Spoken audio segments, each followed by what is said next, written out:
Hi అండి, అందరికీ నమస్తే. నేను మీ షేబా. ఈరోజు వీడియోలో అప్పటికప్పుడు చేసుకుని వేడివేడిగా తినేసి మంచి స్వీట్ అనమాట. చాలా చక్కగా చేసుకోవచ్చు, ఫాస్ట్గా కూడా అయిపోయిద్ది. చిన్నవాళ్ళు పెద్దలు అందరూ ఇష్టంగా చక్కగా తినేయచ్చు. ఇది ఎలా చేయాలో చూద్దాము. మా ఛానల్ కొత్తగా చూసేవారు సబ్స్క్రైబ్ చేయండి, ఒక లైక్ ఇవ్వండి. ముందుగా ఒక గిన్నె తీసుకుని దానిలోకి 1 కప్పు గోధుమ పిండి వేస్తున్నానండి. చిన్న కప్పే తీసుకున్నాను.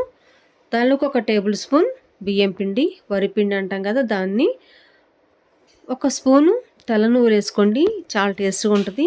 దానిలోకి కొంచెం యాలకుల పొడి, ఏ కప్పుతో పిండి తీసుకున్నాం అదే కప్పుతో 1/2 కప్పు పంచదార అనమాట. మీరు పొడి అన్న వేసుకోవచ్చు, పంచదార వేసినా కరిగిపోయిద్ది, ఏమి ఇబ్బంది కాదు. ఇది ఒకసారి కలిపేసుకుందాము. ఆ కప్పుతోని కప్పు పాలండి, కాచిన పాలైనా తీసుకోవచ్చు, పచ్చి పాలైనా తీసుకోవచ్చు.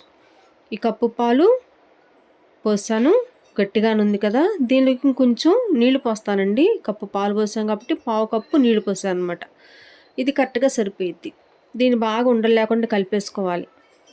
నువ్వులు వేసుకోండి, రుచిగా ఉంటుంది అనమాట.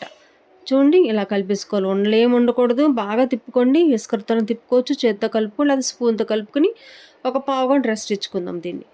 చూడండి, 1/2 గంట తర్వాత నానిపోయిద్ది. పంచదార కూడా మనం కొంచెం గట్టి కలిపాం కదా, కొంచెం పలసన అవుతుంది అనమాట. ఇలా సరిపోయిద్ది.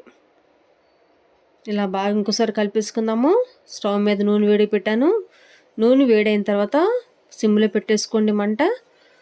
ఇలా కొంచెం కొంచెం వేసుకోవాలన్నమాట. గుంట గట్టి తీసుకుని ఒకే కొలత పెట్టుకుంటే అన్నీ ఒకేలాగా ఉంటాయి. దూరం దూరంగా వేసుకోండి, దగ్గరికి వేసుకోవద్దు, అంటుకుపోతాయి. చూడండి, పై నూనె కొంచెం ఇలా చల్లుకుంటూ ఉంటే పూరిలాగా ఉబ్బుతాయి అనమాట. చక్కగా తినేయచ్చండి, చాలా టేస్ట్గా ఉంటాయి, మెత్తగా ఉంటాయి, చాలా బాగుంటాయి.